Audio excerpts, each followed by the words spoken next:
Bakit nga ba binan ng US ang TikTok?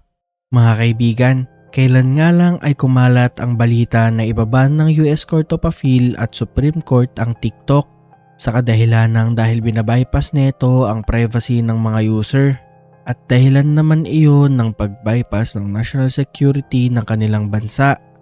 Sinasabi na ang ByteDance daw na pinamumunuan ni Shou Zi Chu ay kumukuha ng private data sa mga users na pwedeng makasira sa bansa nila.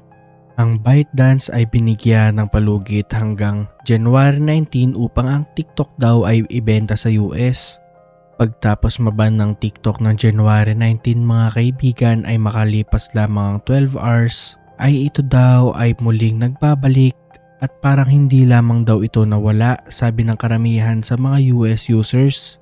Ito ay bumalik ngunit ang TikTok ay unavailable sa Apple at Google Play Stores. At kabilang na dito ang Lemon 8 at CapCut na pagmamayari din ng kumpanyang ByteDance.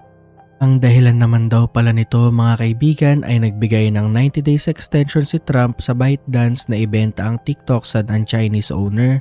Sinabi din ni Trump na gusto niya ng 50-50 joint venture sa ByteDance at maging bagong owner nito.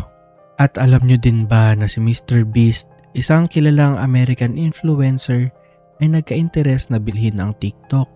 Mga kaibigan, sinabi niya sa isang video na katatapos niya lang daw makipag-meeting kasama ang ilang mga billionaires at ang ibig sabihin daw nito ay business. Siya ay may kasamang lawyer sa video at may offer silang pera sa ByteDance.